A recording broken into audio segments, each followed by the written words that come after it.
Hey there, you looking kinda cute. Please consider subscribing and check out our Patreon for more. Enjoy the video. I went around to Aunt Mary's back door and let myself in, which is something I've done every day for years. Since I was close to my aunt, I usually just came over to visit. She was like a second mother to me, but I felt better talking to her and telling her things.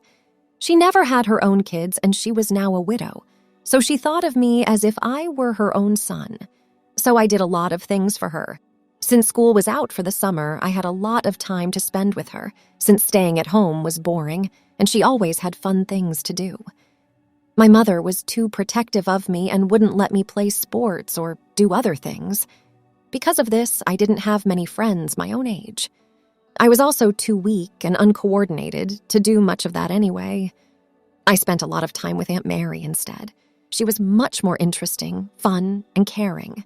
When I turned 16, I was looking forward to getting my driver's license so we could go places together and I could drive her and do more things with her. This time, I was taking Aunt Mary a cake that my mom had made. I put it on the table in the kitchen and called for her. She was in her living room, trying to sew.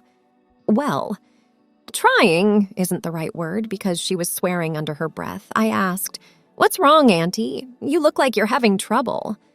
But I wasn't sure if this was the right time to say anything. "Oh, hello, Bobby. I didn't hear you come in. Yes, I'm having a terrible time with this dress. I'm trying to hem it evenly, but I can't get it right. This is my third try. It's hard to do this right with the dress spread out on a table. I wish I had a dressmaker's form to hang it on, to get the hem straight. Is there anything I can do to help?" I asked. "Maybe I could hold the dress up for you, so it doesn't lie flat." "Oh, dear, I'm afraid that wouldn't help much. I tried hanging it on a door, but it's not the right height," she said, looking at me. "I doubt you could hold it straight and steady for the time it would take me, but I wonder, would you be willing to put the dress on? You could be my form. That would help a lot because you could turn as I pinned it." Well, sure, I guess, if that's what it takes." I wanted to help her because she has always been there for me. Even if I had to wear a dress, it would only be for a short time. I took off my shirt and pants while she took the dress and carefully put it over my head and down my body. I didn't feel shy around her.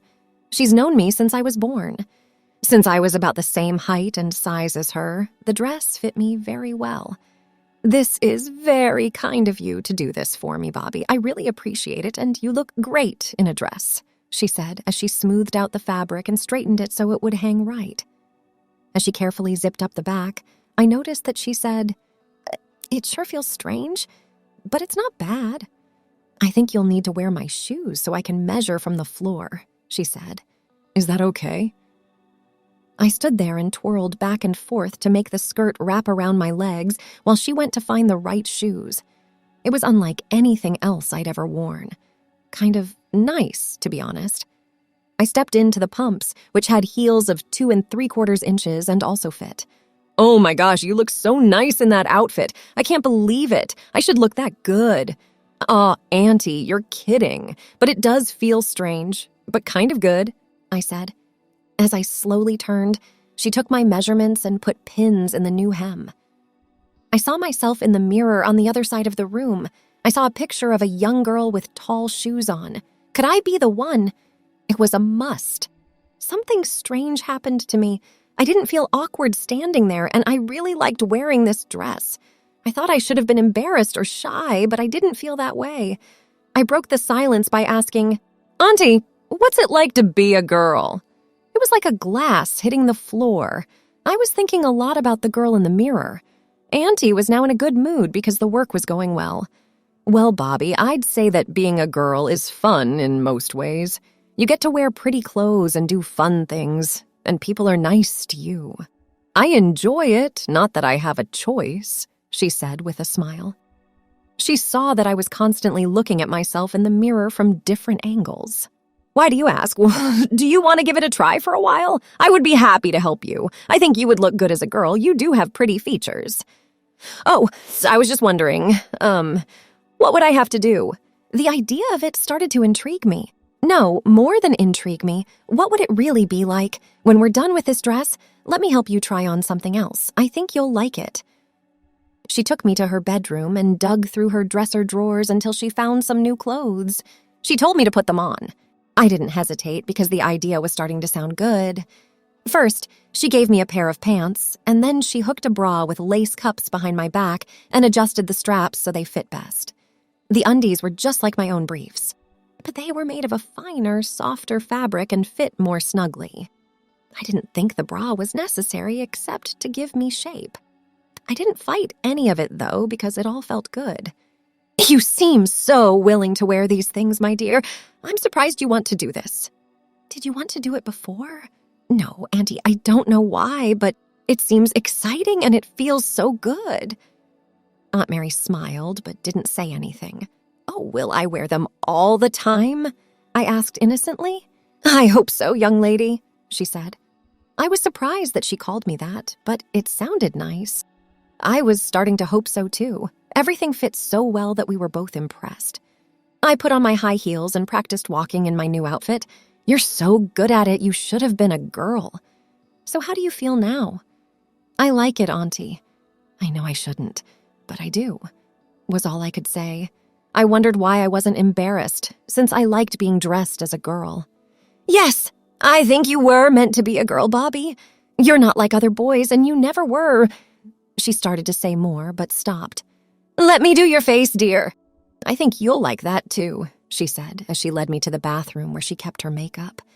She put pink lipstick on my lips and a touch of blush on my cheeks, telling me that my natural complexion didn't need anything else, especially for a girl my age.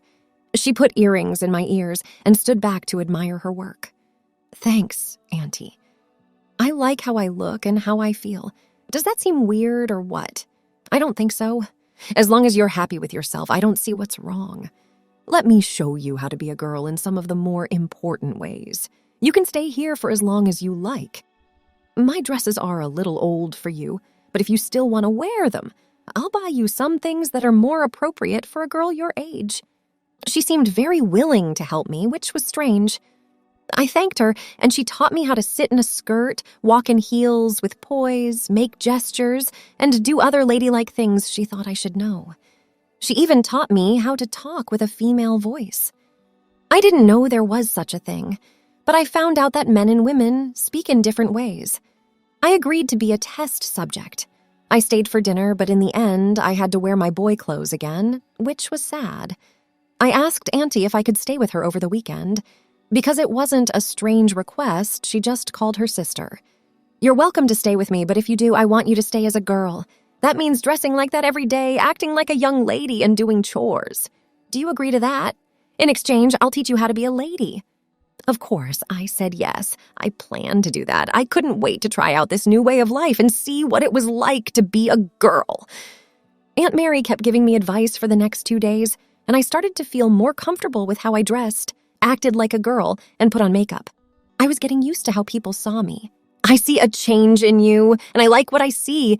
You've become very feminine, actually very calm and happy. Is this what you really want?" "I don't know, Auntie, but I'm happy because of this. I like it. I've never been interested in boy stuff, and the things you've taught me and made me do are fun. What are you going to do when school starts?" "You can't go back as a girl, you know." "I know, but I can still dress after school, right? Will you still help me?" "Of course I will. I'll always be here for you. You may be my sister's son, but you're also my little girl. Just don't forget how to act like a boy when the time comes." I gave her a tight hug. I really felt like a real girl. At least I wanted to be one from then on. I helped Auntie clean her house while wearing shorts, pantyhose, and a halter top. Of course, I also wore the high heels I was used to wearing. I had to work in heels, which was hard, but I wanted to get used to it.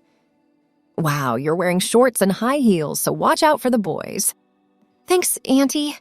I'll do that," I said with a smile and a wink. I never thought about boys from a girl's point of view until she said, "I need the practice with the heels." I was just starting to like girls, but now that I'm a girl, I don't know what to do about boys. I thought, oh, well, I'll worry about that when it's time. Thanks for watching.